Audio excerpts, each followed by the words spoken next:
Notre texte est dans l'Ancien Testament, le livre des Nombres, le chapitre 14. Et le titre, j'ai donné Occasion manquée. Il y avait plusieurs idées, mais j'ai pris celle-là. Parce qu'il y a eu vraiment une occasion manquée pour le peuple d'Israël.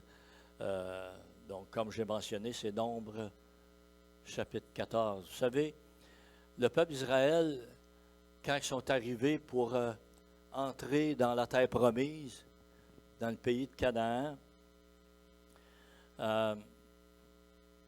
Moïse avait envoyé 12 hommes pour examiner le pays, voir ce qu'il y avait de bon et voir aussi la force de l'armée, si on veut. Tu sais. Et c'est en préparation. Mais l'intention de Dieu dans ça n'était pas d'aller comparer humainement la force de l'armée. Dieu, des fois, il nous amène à la réflexion, puis on ne comprend pas toujours les raisons, mais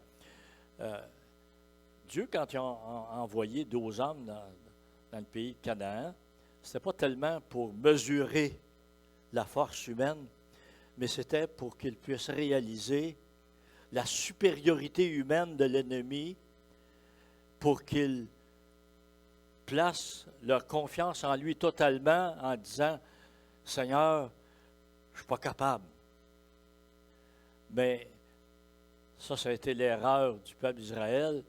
C'est ce qu'ils ont fait, comparer ça. Puis quand ils sont revenus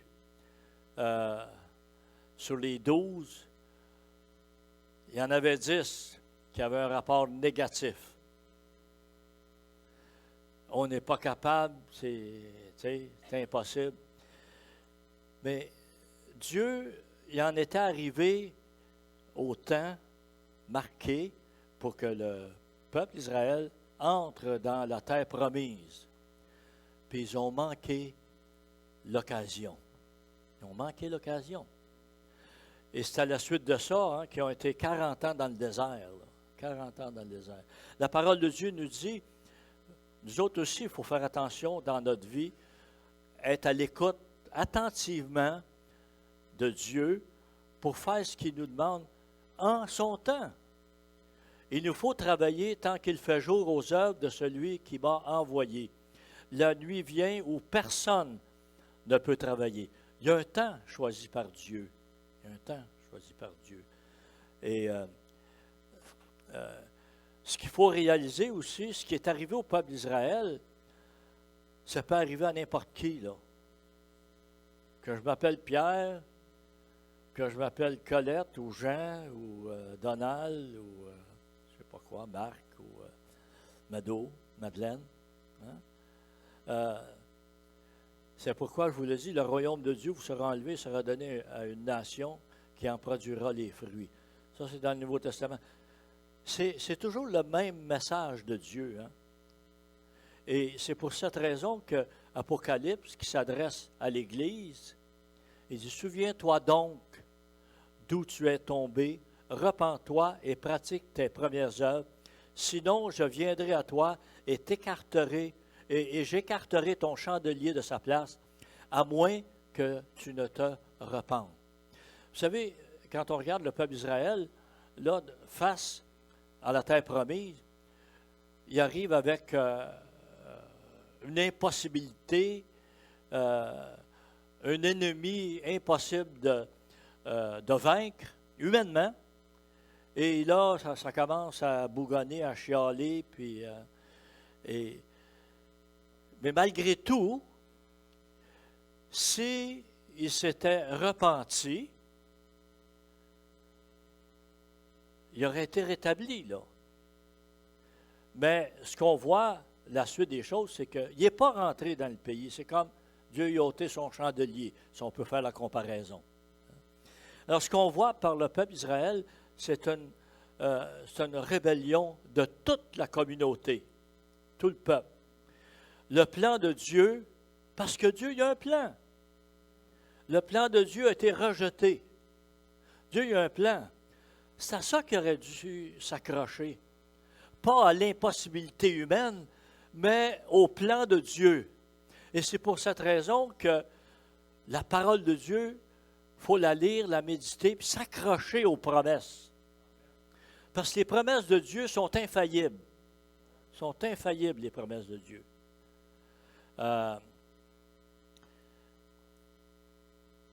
Dieu avait un plan pour le peuple d'Israël collectivement et individuellement. On le voit par l'événement là. Il y avait un plan pour le peuple, mais malgré le refus collectif de rejeter le plan de Dieu, Dieu y avait quand même un plan individuel. Vous savez, son plan, c'était pour la collectivité, mais la plupart n'ont pas voulu, mais Dieu l'a quand même accompli pour 2 hommes en particulier, hein? Josué et Caleb. Et c'est comme ça qu'il faut regarder.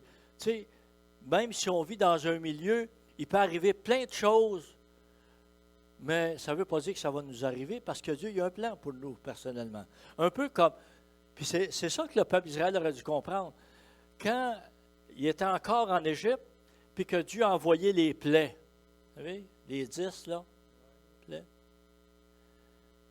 Le peuple d'Israël n'a pas été affecté par ça. Fait que Dieu, il a un plan, mais il a un plan personnel aussi. Et dans l'Église, généralement, l'Église va avoir un plan que Dieu a mis dans le cœur des dirigeants, mais Dieu a aussi un plan individuel pour chaque chrétien dans l'Assemblée. C'est ça qu'il faut comprendre, hein? Le peuple s'est rebellé, le peuple a refusé le plan de Dieu, sans doute parce que il avait peur. Hein? C'est humain d'avoir peur. Mais qu'est-ce qui peut repousser la peur? La Bible nous dit « l'amour bannit la crainte ». Donc, on peut penser que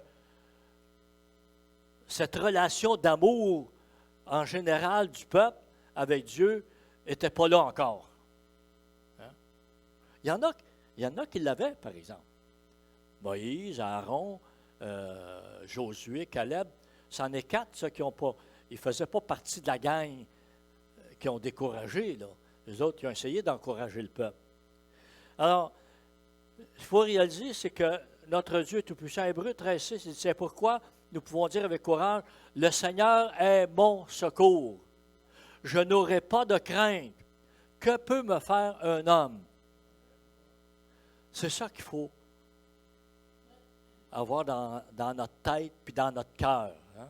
Dieu est là. On va lire le début du chapitre 14 du livre des Nombres. Toute la communauté, hein, tout le peuple, toute la communauté éleva la voix et poussa des cris, et le peuple pleura pendant cette nuit-là.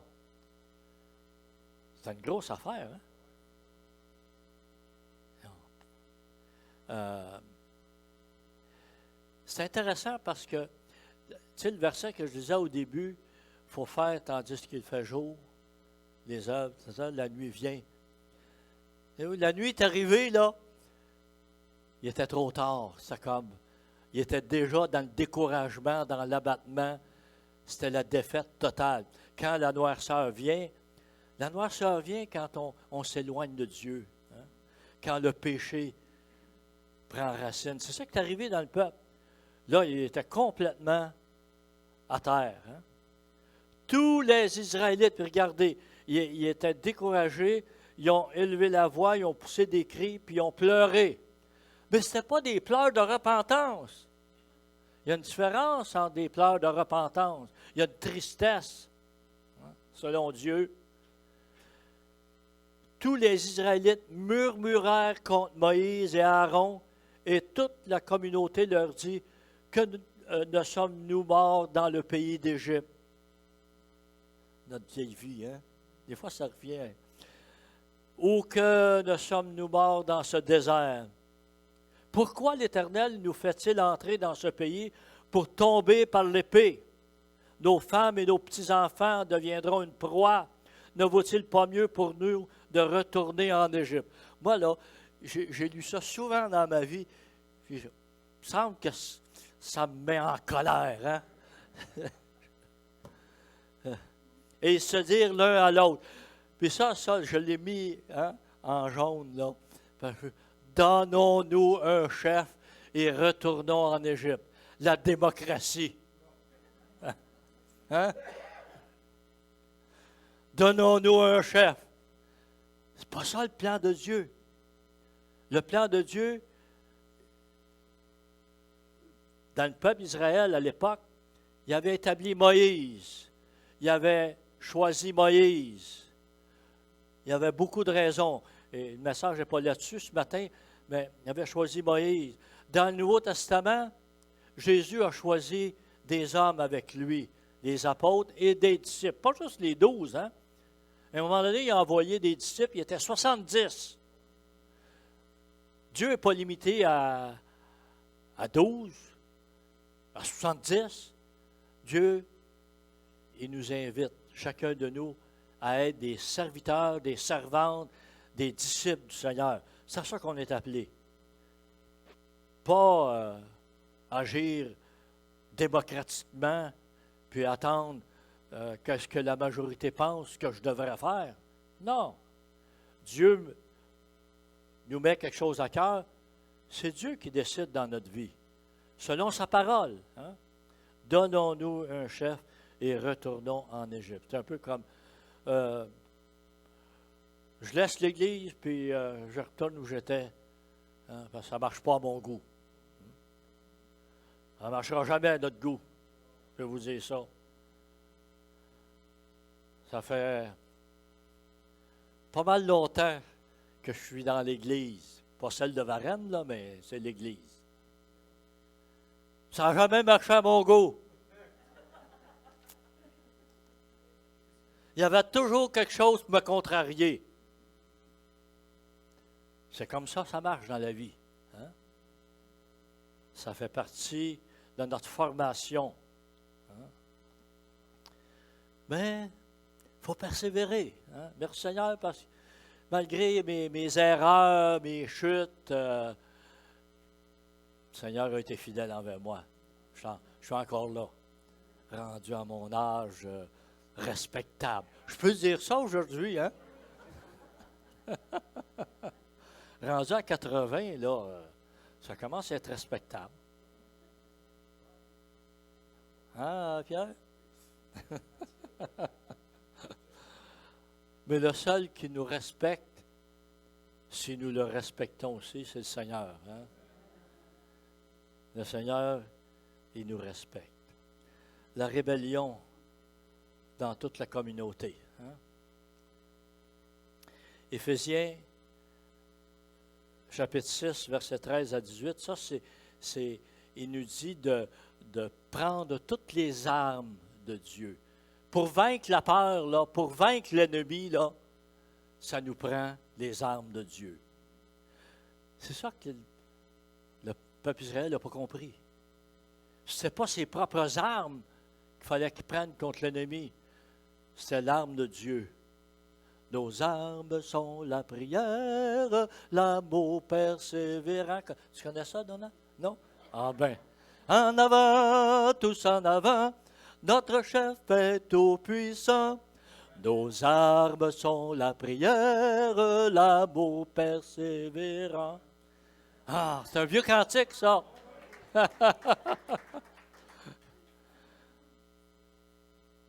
Les armes de Dieu. Hein?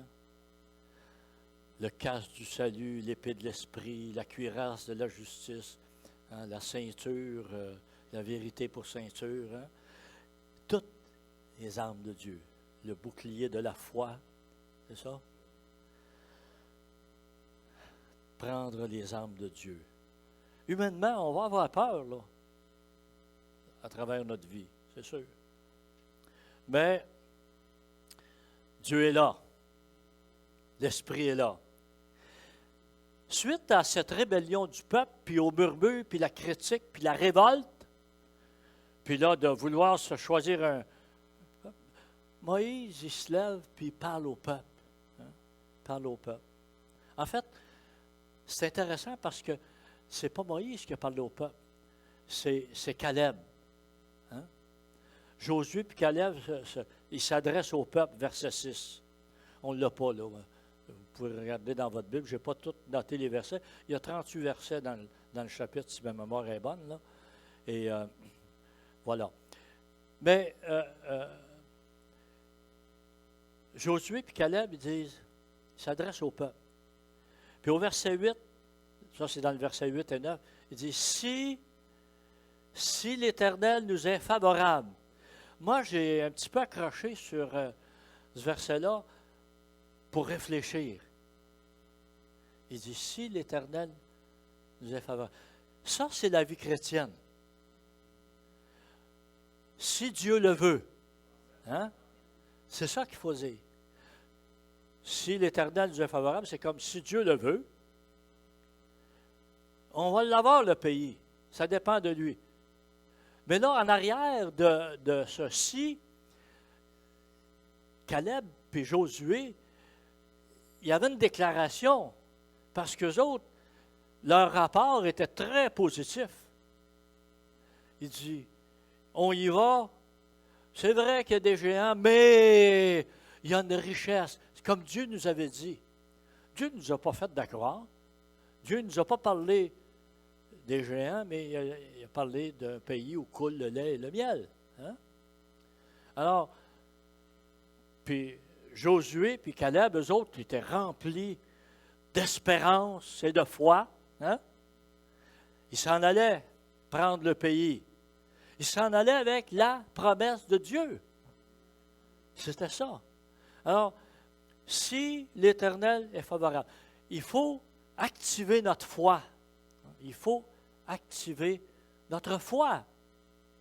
Vous savez, le problème arrive qui nous paraît une montagne insurmontable, mais la parole de Dieu dit, si vous avez la foi gros comme un grain de sénévé, vous allez dire à cette montagne, ôte-toi de là. Et c'est comme ça que Josué et Caleb ont réagi. Pour eux autres, ils faisaient confiance à leur Dieu, ils faisaient confiance au Seigneur. C'est pour ça que parmi le peuple, il y en avait quand même, en tout cas au moins 2, qui croyaient, qui ont gardé la foi. Et Josué et Caleb, on ne sait pas lequel des deux a parlé, mais il dit, ne soyez pas rebelles contre l'Éternel, ne craignez pas les gens de ce pays. Hein? Ne soyez pas rebelles, parce que Dieu avait donné un ordre, là. Hein? Et Dieu avait fait une promesse, de sorte, on ne doit pas désobéir à Dieu, puis on ne doit pas craindre, on n'a pas besoin de craindre parce qu'il nous a donné la foi, puis il nous a donné une promesse sur laquelle notre foi peut s'appuyer. Mais le peuple d'Israël a abandonné la foi, a cessé de croire aux promesses de Dieu. C'est l'abandon de la foi, ça. Paul nous parle de ça, il dit, un tel, il m'est né, puis ils ont abandonné la foi. Hein? L'abandon de la foi, c'est une forme de rébellion.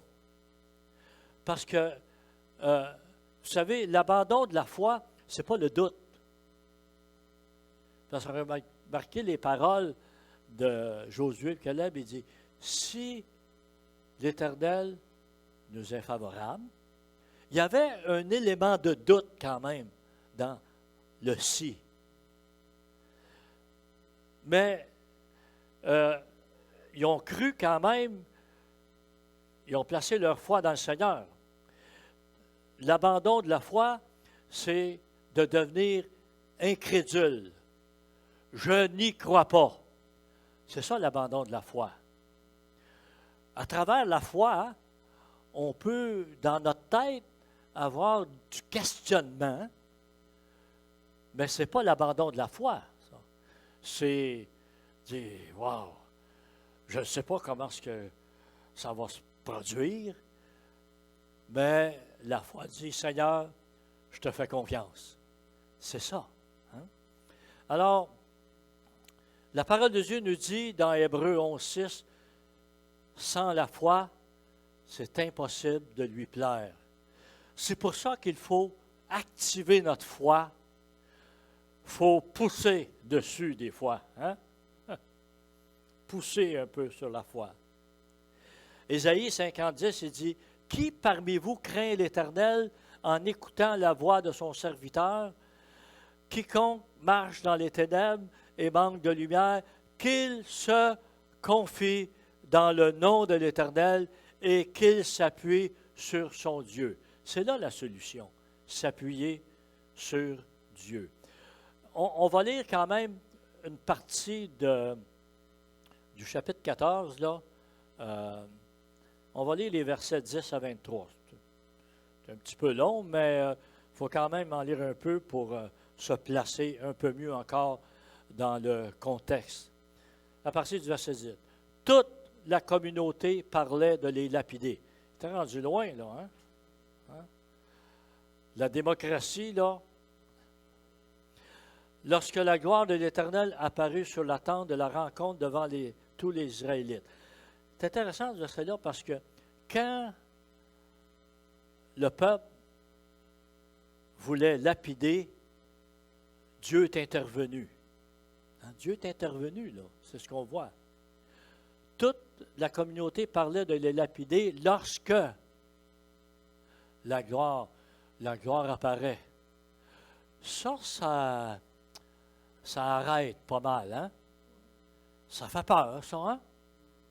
Ça fait peur.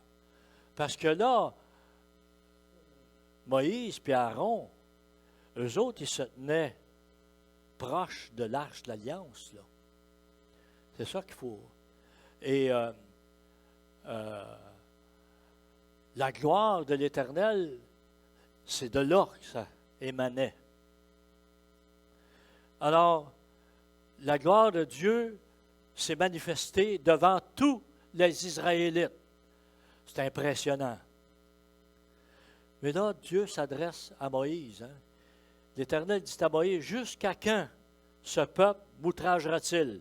Jusqu'à quand ne croira-t-il pas en moi? » Quand on lit dans Hébreux, « Sans la foi, c'est impossible de lui être agréable. » C'était comme ça dans l'Ancien Testament. Jusqu'à quand ne croira-t-il pas en moi, malgré tous les signes que j'ai opérés au milieu de lui? Tous les signes qu'il y avait eu en Égypte, tous les miracles qui s'étaient produits pour leur sortie, la mer qui se sépare et toutes les autres choses qui sont arrivées. Alors, au verset 12, il dit, « Je le frapperai par la peste. » Ce qui était arrivé en Égypte aux Égyptiens, là, Dieu dit, la même affaire va vous arriver. Même affaire va vous arriver. L'incrédulité mène au jugement de Dieu. N'oublions pas, là. Mais je ferai de toi une nation plus grande et plus puissante que lui. On va arrêter un petit peu au verset 12 aussi. Quand il dit, je ferai de toi une nation plus grande et plus puissante que lui. C'est intéressant. Ça nous apprend à connaître un petit peu plus Moïse. Hein? Moïse, là, si on recule en arrière, hein, qui a été élevé dans le palais royal, puis que, là, à un moment donné, il a voulu prendre des choses en main, et il a tué un homme, puis il est obligé de se sauver. Puis pendant 40 ans, hein, il garde les brebis, etc. Il apprend ce que c'est un berger. Et puis, donc, Moïse, il n'est pas jeune, là. Il est rendu 80 passés, là. Hein? Puis là, Dieu, il dit, là, le peuple, là, oublie ça, là. Il n'y a rien à faire avec eux autres. C'est ça qu'il est en train de dire, là. Hein? Fait qu'il dit, je vais te débarrasser de ça, puis il dit, c'est toi qui vas maintenant être le début d'un nouveau peuple. Wow, ça frappe l'ego, ça, hein? Ça flatte l'ego. Puis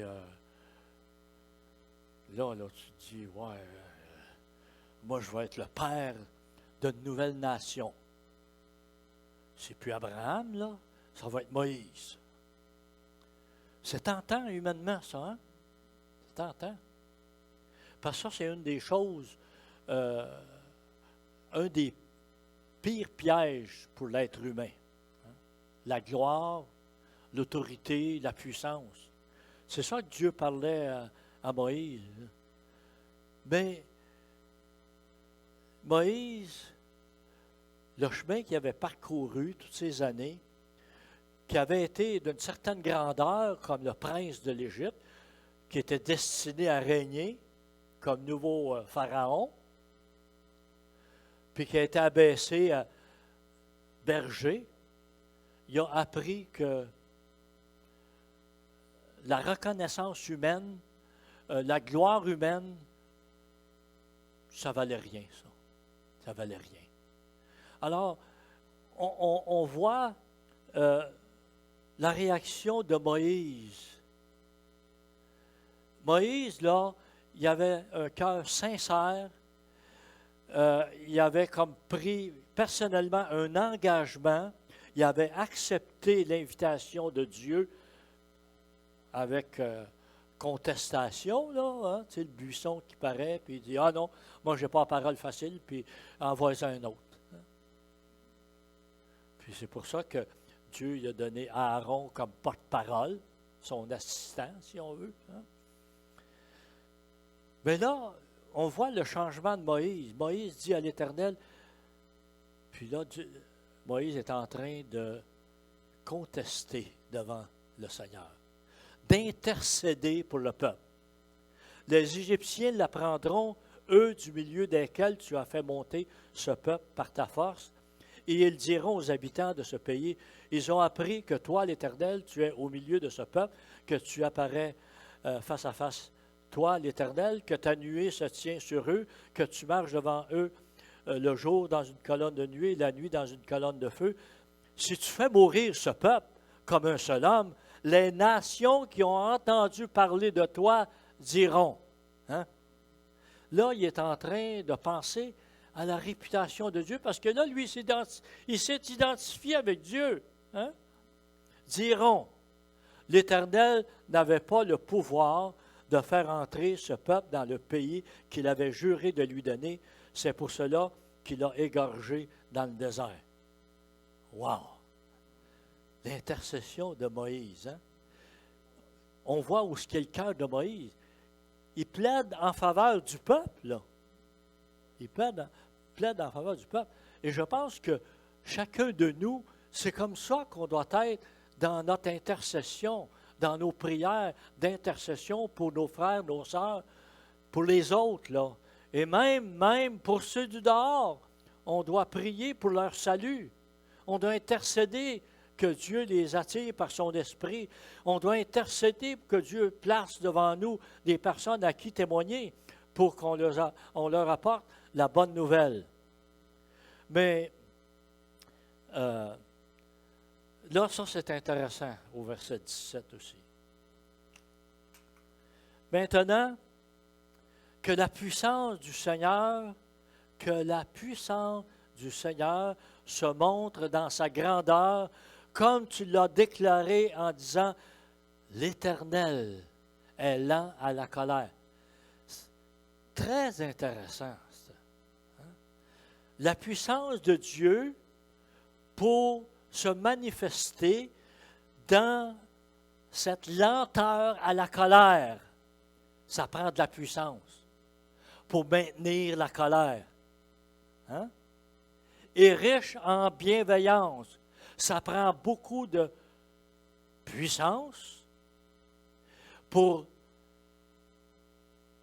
donner de cette bonté, de cette bienveillance. Ça prend de la puissance, c'est ça Il dit que la puissance du Seigneur se montre dans sa grandeur pour être lent à la colère, riche en bienveillance et pardonner la faute. Hein? Mais il ne tient pas le coupable pour innocent. Moïse était bien conscient qu'il y avait quand même une offense envers Dieu qui avait été commise et qu'il y avait un châtiment qui était rattaché à ça. Il s'attendait à ça. Hein? Il punit la faute des pères sur les fils jusqu'à la 3e et la 4e génération. Ça aussi, c'est intéressant. Peut-être qu'on pourrait faire une petite comparaison ici.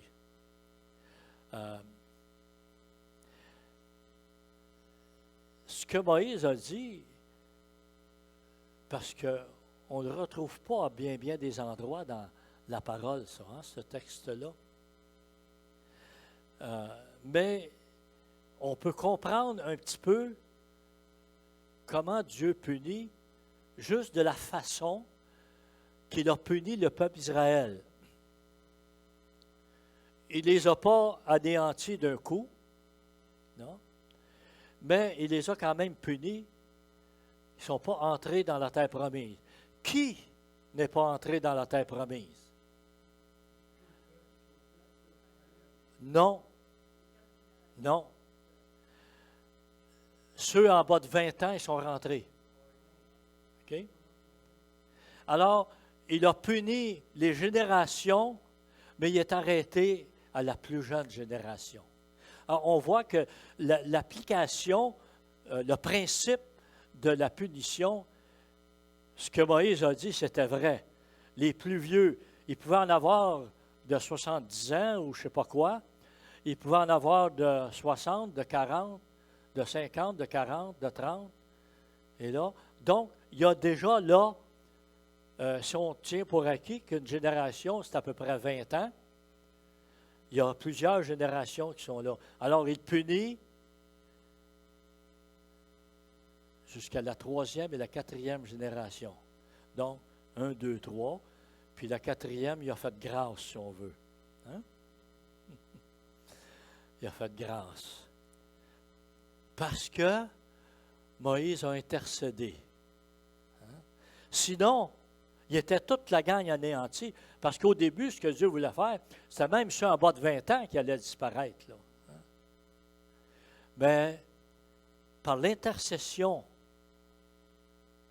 de Moïse, les 20 ans et moins sont sauvés.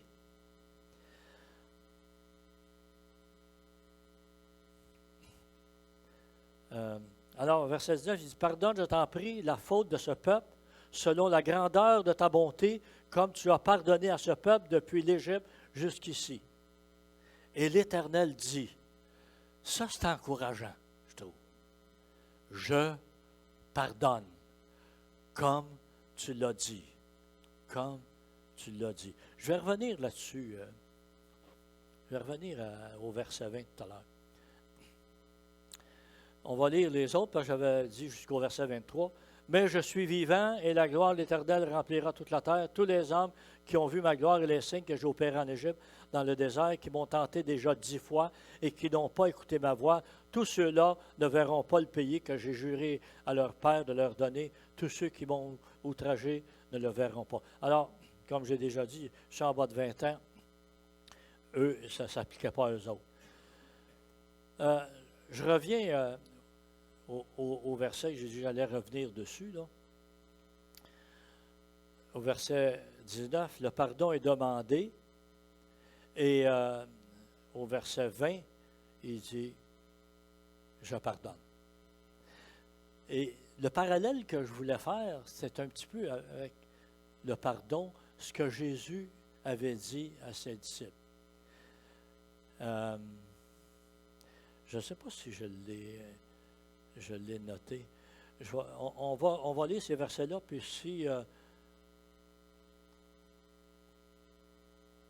non, ah oui, je l'ai un peu plus loin. Fait qu'on va revenir à ça. OK.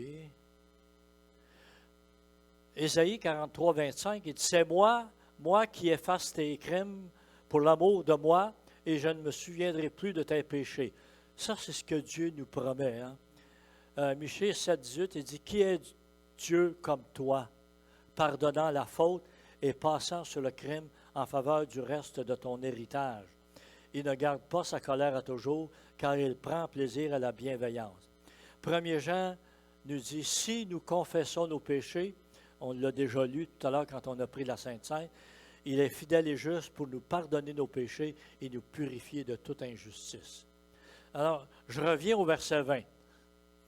Moïse dit, pardonne.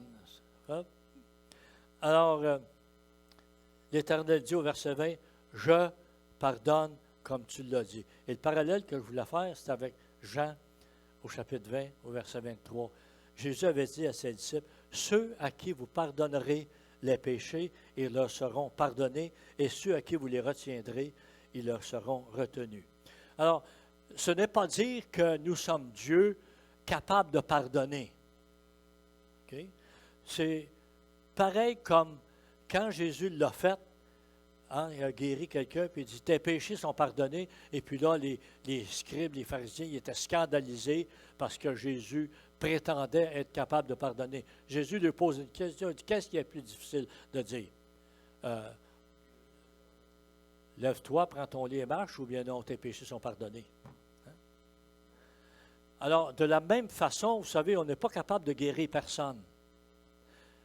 De même façon, on n'est pas capable de pardonner personne.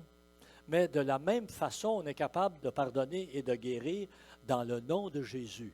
C'est en confessant Jésus, c'est en annonçant Jésus, c'est en intercédant en faveur de quelqu'un que la personne va recevoir la guérison et le pardon. C'est ça qu'on peut comprendre de la façon que le pardon est accordé, comme Dieu dit, comme tu l'as demandé. Il dit, je pardonne comme tu l'as dit. Alors, de la même façon, on peut dire à quelqu'un qui s'est repenti, on a eu beaucoup dans nos églises ce qu'on appelle la prière de la repentance. Puis après ça, on dit à la personne, tes péchés sont pardonnés. Ben ouais, c'est évident. La personne a fait ce que le Seigneur demandait, il a confessé, puis Dieu l'a pardonné. Mais voyez-vous, dans le cas du peuple d'Israël, est-ce que Dieu a pardonné au peuple? Non. Pourquoi il n'a pas pardonné? Ils ne sont pas repentis. Alors, ils ne sont pas rentrés dans la terre promise, parce qu'ils ne sont pas repentis. Alors, c'est ça qu'il faut comprendre. C'est ça qu'il faut comprendre. Le pardon vient par la repentance. Pas d'autre façon. Et là, Dieu a rajouté, et on pourrait lire les versets qui sont mentionnés là, mais il y en a deux que j'ai notés. Verset 24, il dit, parce que mon serviteur Caleb a été animé d'un autre esprit et qu'il a pleinement suivi ma voie, je le ferai entrer dans le pays. Puis au peuple d'Israël, au verset 30, il dit, vous n'entrerez pas dans le pays que j'avais promis de vous faire habiter, excepté Caleb, fils de Jephuné, et Josué, fils de Nun. Alors, il y en avait deux. Il y en avait deux. De ceux qui étaient en haut de 20 ans, là, qui pourraient entrer dans le pays. Pourquoi? Parce qu'ils ont gardé la foi. Gardé la foi. Qu'est-ce que Paul disait? C'est un verset qui me vient à l'esprit, là. Il dit, j'ai combattu le bon combat, j'ai gardé la foi, désormais la couronne de justice m'est réservée, et non seulement à moi, mais encore tous ceux qui auront aimé son avènement. C'est ça, je pense, le texte, pas mal ça. Si ma mémoire est encore bonne. Là. Vous savez, des fois, on oublie correct. Des versets qu'on veut garder dans notre cœur.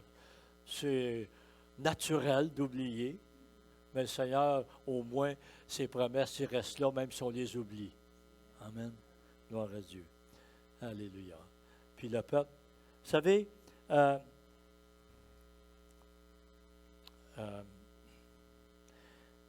Josué et Caleb,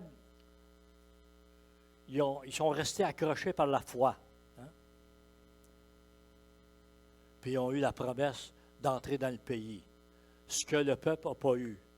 Mais de toute façon, parce que Dieu a épargné le peuple pendant des années, 40 ans, qui ont encore vécu, leur foi a été éprouvée. Hein? J'ose penser, croire, espérer qu'ils sont sauvés quand même. Hein? Parce qu'ils ont eu 40 ans à réfléchir, puis à voir les miracles de Dieu. Parce que pendant 40 ans, Dieu était bon pour le peuple d'Israël. Ils ont été nourris pendant 40 ans. Leurs vêtements ne sont pas usés pendant 40 ans. C'est démodé peut-être, là, mais...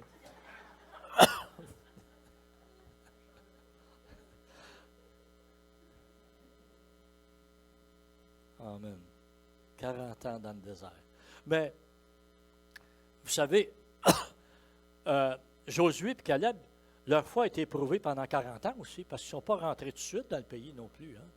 Alors, ça, c'est nous. Hein? On garde la foi, hein, mais on est éprouvé quand même en attendant d'entrer dans le pays promis, dans le royaume de Dieu, dans sa présence. Que Dieu bénisse sa parole ce matin. C'était pour vous encourager, mais en même temps, c'était pour nous défier. Hein? C'est un défi, la vie chrétienne. C'est un défi, la vie chrétienne. Alléluia. On est comparé à des soldats. Hein? Paul il dit, j'ai combattu le bon combat. Hein? Il a combattu le bon combat avec les armes de Dieu. C'est pour ça qu'il faut prendre toutes les armes de Dieu si on veut remporter le combat. J'ai combattu le bon combat, j'ai gardé la foi. Remporter le combat, là, c'est garder la foi. Amen. On garde la foi, on garde nos yeux sur le Seigneur. Seigneur, on te remercie. On te remercie pour ta parole. On te remercie, Seigneur, pour tes promesses. Seigneur, nous comptons sur toi afin de ne pas devenir rebelles, de ne pas avoir peur outre mesure. Et nous voulons compter sur toi pour cela, sur ton aide, sur tes promesses, Seigneur Jésus, et sur ta présence.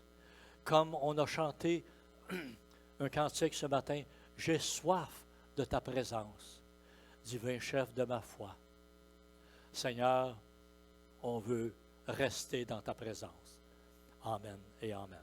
Bonne semaine, que Dieu bénisse abondamment.